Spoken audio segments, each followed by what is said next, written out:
Olá, muito boa tarde, seja bem-vindo a mais um Meio-Dia Catarina. Hoje é segunda-feira, dia 21 de agosto e agora pontualmente meio-dia e meio nós ficaremos juntos até 1h da tarde.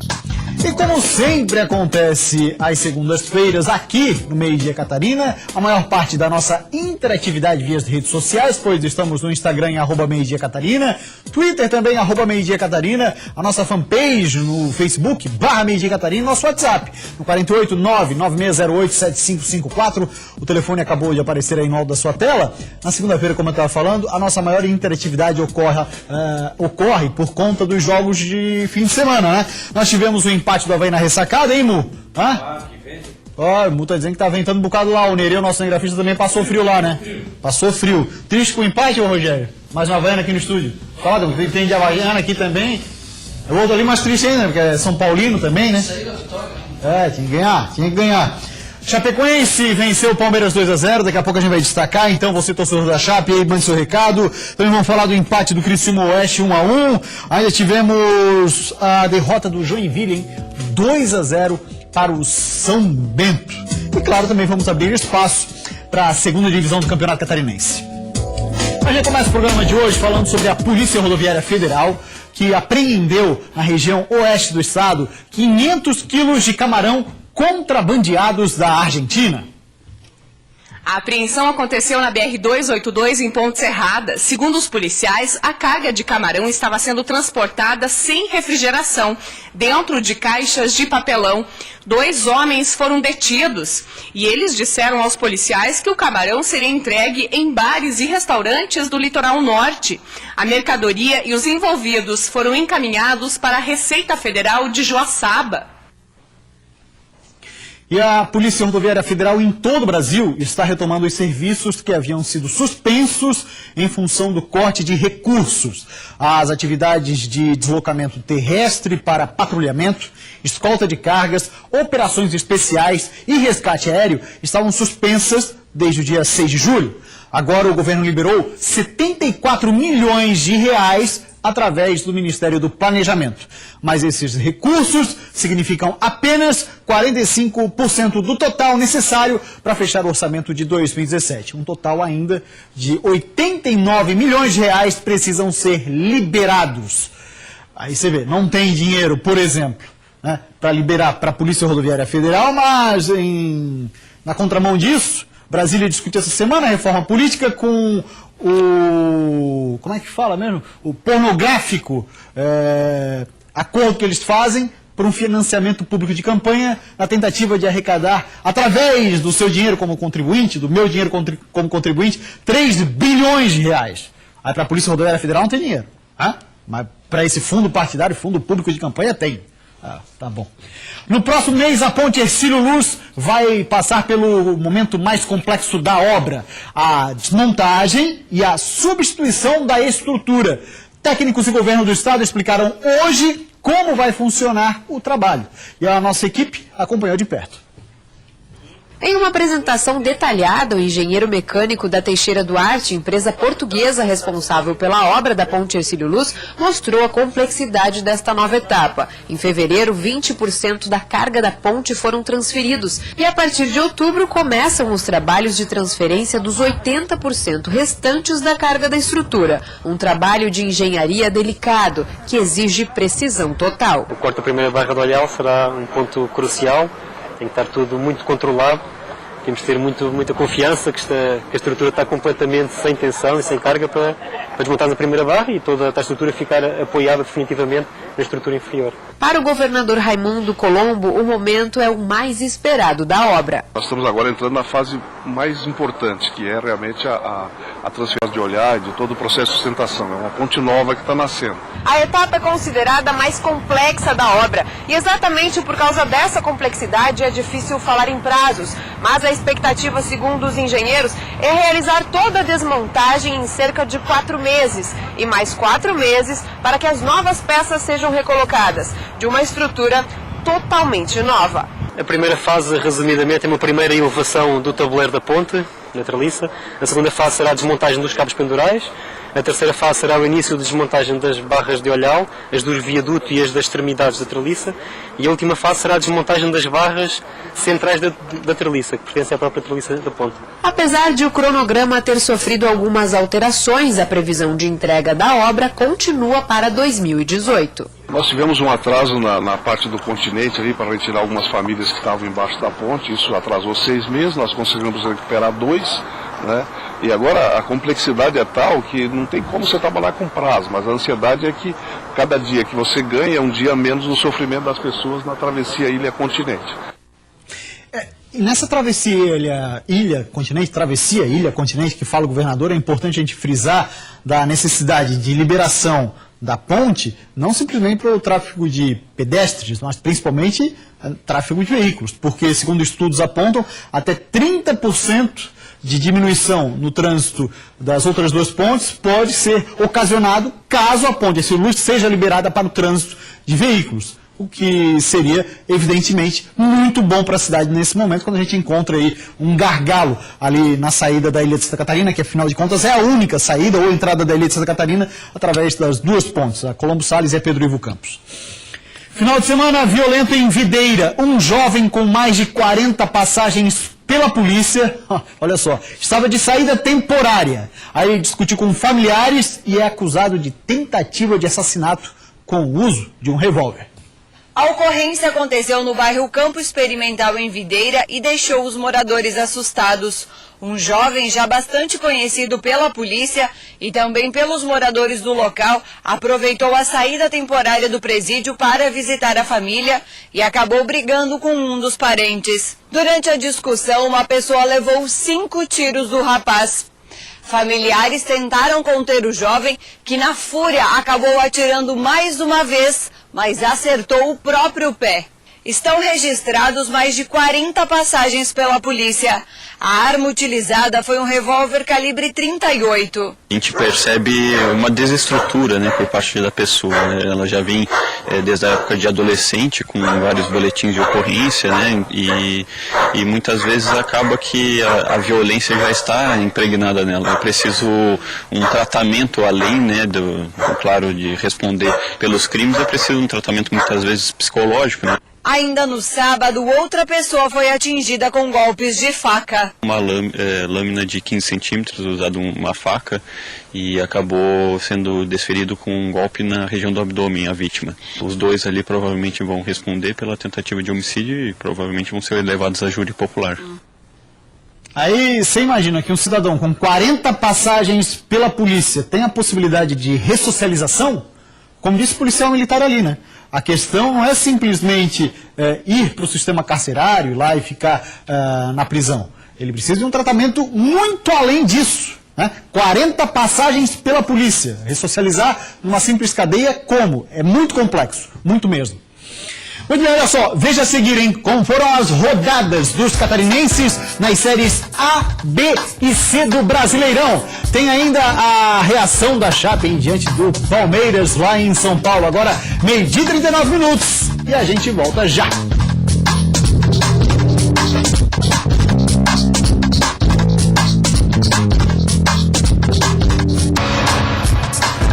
Seis e 41 minutos, voltamos com o Meio-Dia Catarina. Abrir espaço agora para o pessoal que interage conosco via WhatsApp.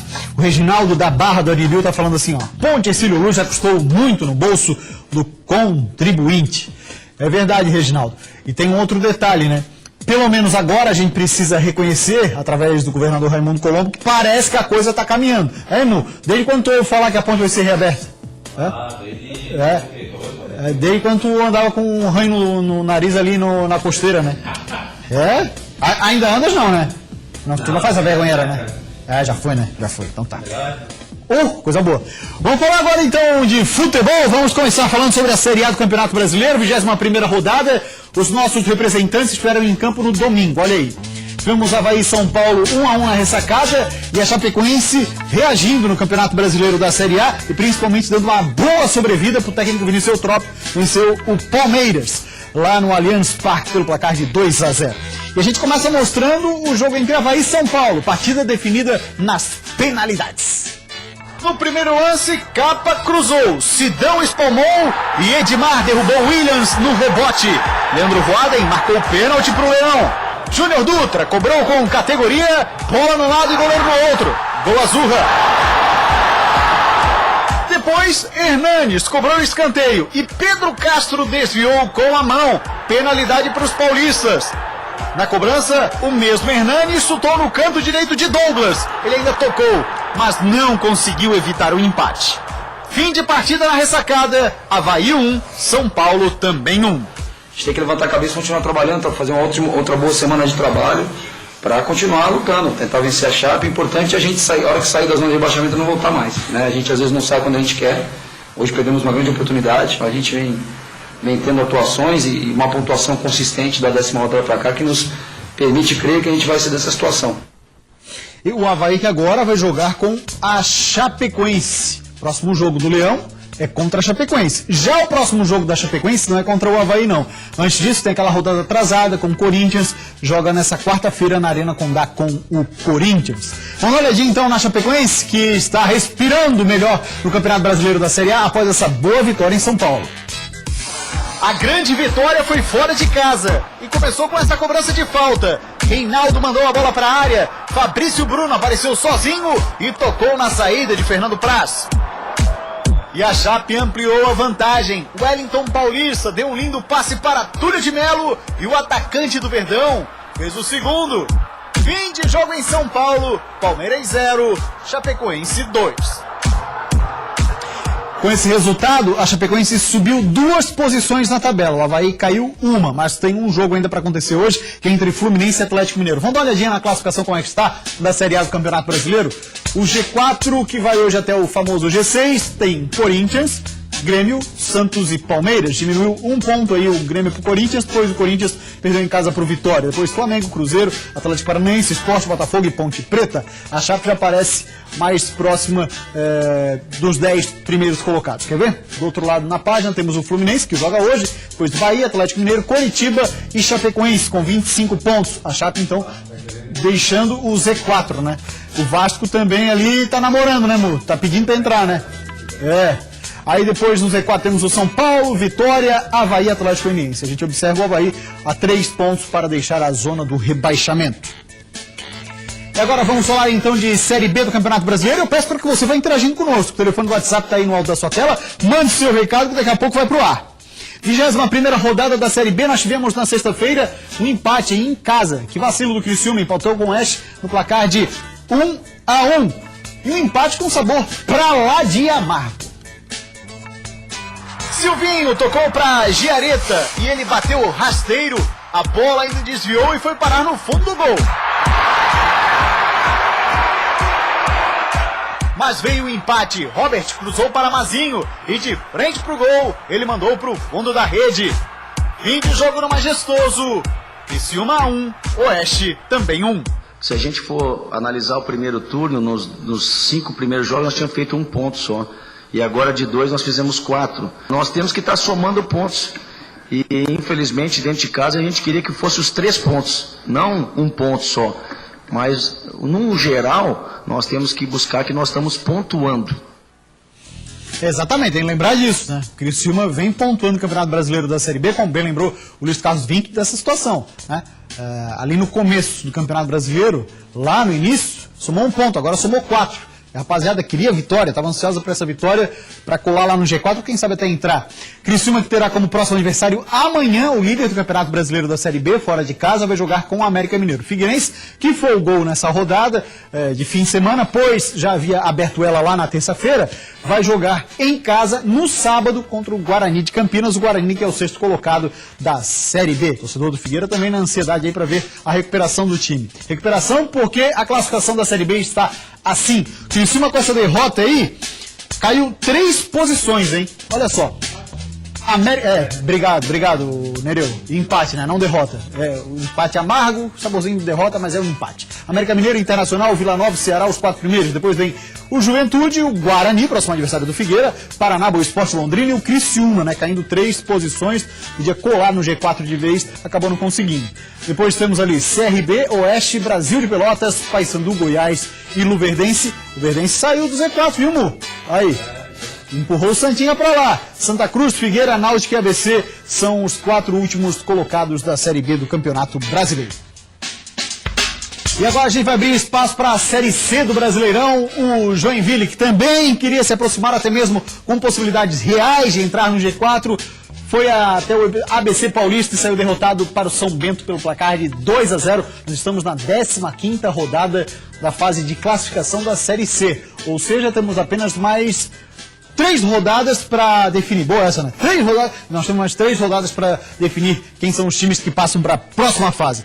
Vamos dar uma olhadinha nos jogos. O Joinville, que segue em 2017 sem vencer esse São Bento. No primeiro jogo aqui na Arena Joinville, deu empate. E agora a derrota.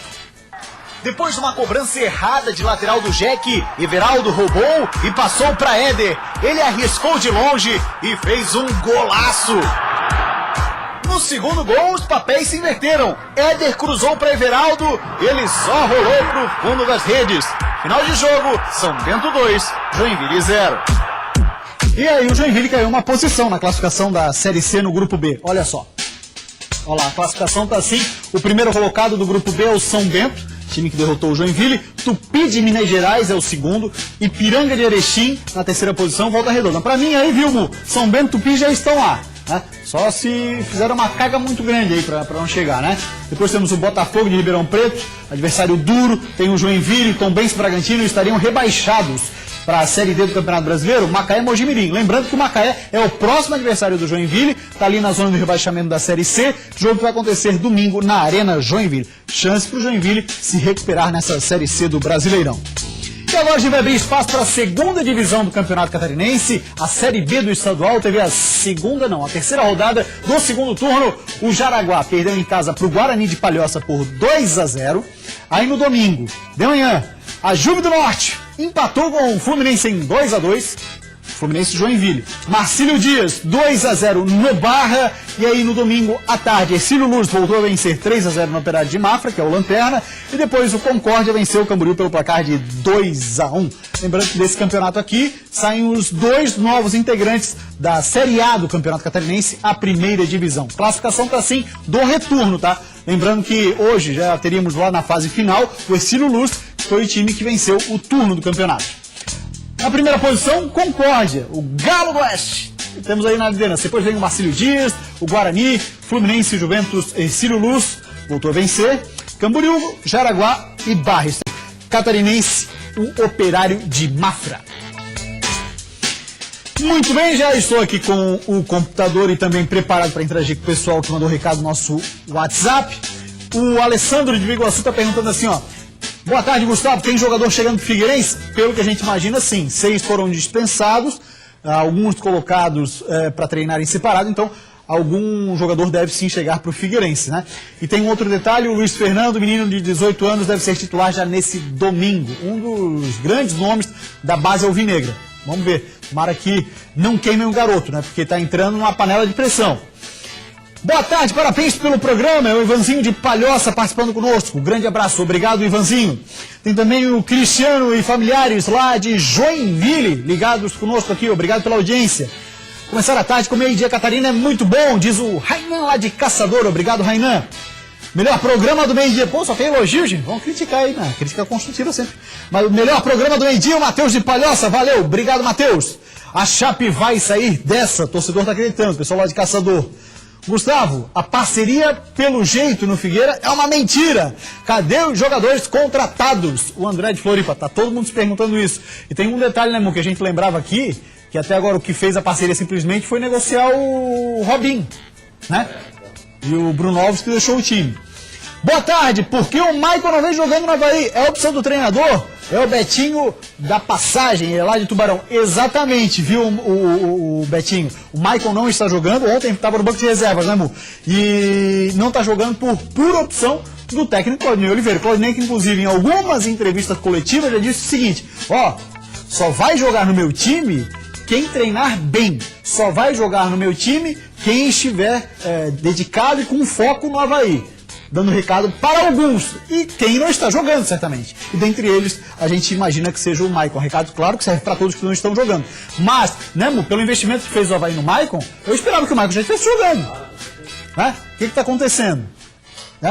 O salário dele está em dia, pelo que a gente sabe, a folha salarial do Avaí está em dia já há um bom tempo. Né? Então, e o Maicon, a gente sabe que o Maicon não tem potencial sim para ser titular do Avaí. Né? O torcedor do Avaí estava chateado com o Leandro Silva, o Leandro Dinho, colega meu, estava pé da vida com o Leandro Silva. Jogou tão mal assim, tu acha, o Leandro Silva? Tu acha? Não, eu gosto dele. É esforçado. Esforçado também é, né? Pois é. Muito bem, olha só, 12h53 e veja daqui a pouco, hein? O frio volta a fazer parte da vida e do cenário dos catarinenses. Mais uma vez, as temperaturas alcançaram marcas negativas. 12h53 e a gente volta em 2 minutos.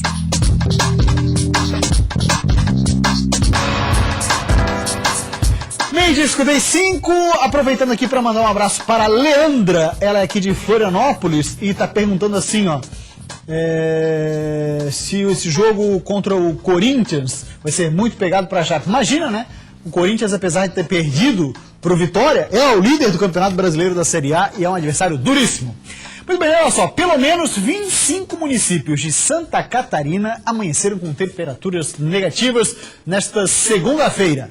A geada tomou conta de muitas cidades. A temperatura mais baixa foi registrada, adivinha onde, Mu? Adivinha onde? É claro, né?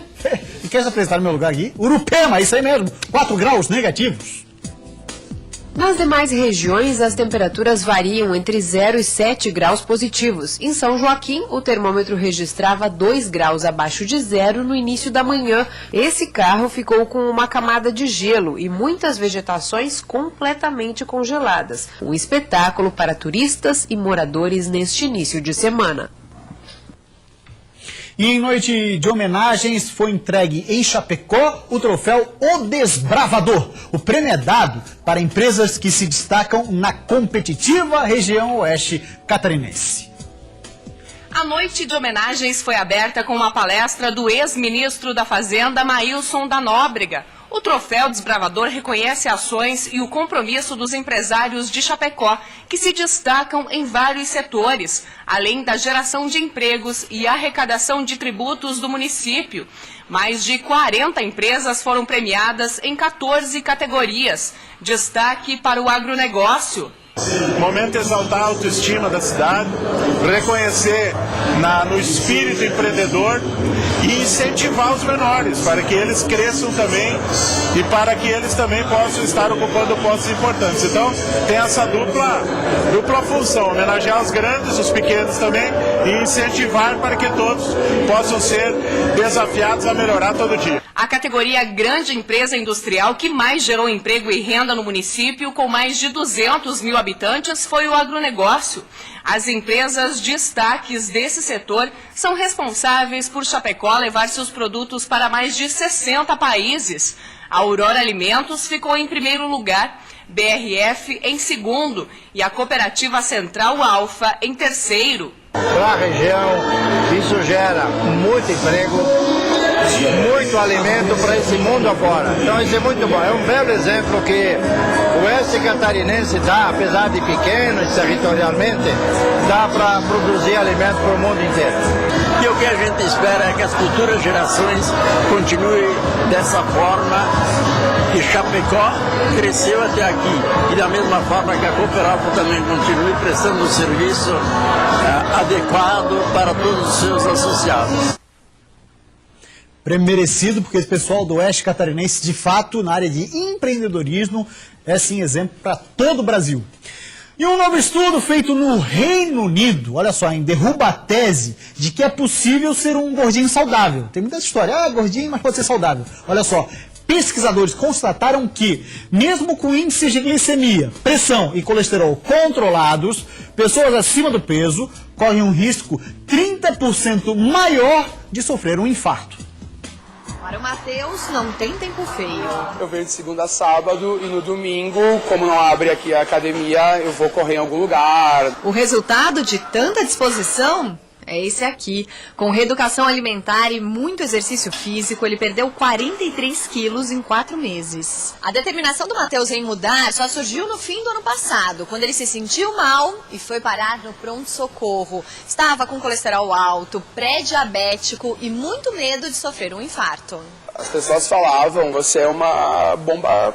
A qualquer momento, seu coração pode explodir. Os problemas cardiovasculares são a principal causa de morte no Brasil e uma das mais graves consequências da obesidade. Um estudo feito ao longo de 12 anos, com 500 mil de participantes no Reino Unido, mostrou que mesmo as pessoas com sobrepeso ou obesas, com índices normais de açúcar no sangue, colesterol e pressão, têm uma possibilidade 30% maior de sofrer um ataque cardíaco. Tem alguns estudos que falavam que a pessoa obesa, mas sem diabetes, hipertensão, colesterol, ela era saudável. Esse estudo veio para falar o contrário, que ela parece saudável, mas em longo prazo ela aumenta o risco de infarto. Segundo a Organização Mundial da Saúde, tem sobrepeso quem apresenta o índice de massa corporal entre 25 e 30. Acima disso, a pessoa já entra em um quadro de obesidade. Para descobrir o IMC, é preciso dividir o peso pela altura ao quadrado. Hoje as pessoas sabem que tem que fazer atividade física, sabem que tem que fazer dieta. O importante é você mudar o meio ambiente. Então fazer com que as refeições sejam planejadas, que a gente incorpore na nossa rotina de atividade física para ter uma vida com mais qualidade. A Alice tem histórico de infarto na família e há muitos anos luta contra a balança. Mais do que ninguém sabe que não pode descuidar. O meu pai já teve alguns infartos e na família da minha mãe tem um histórico de diabetes. Então, assim, isso me preocupa no futuro, eu quero envelhecer bem. Todo mundo sabe o que faz mal e o que faz bem. Muito bem, grande abraço para Carlos Eduardo de Laguna. Muito obrigado pela audiência, viu, Carlos Eduardo? E o Meio-Dia Catarina dessa segunda-feira vai ficando por aqui. Nos veremos novamente amanhã, a partir das 12h30. Uma ótima tarde para você e até lá.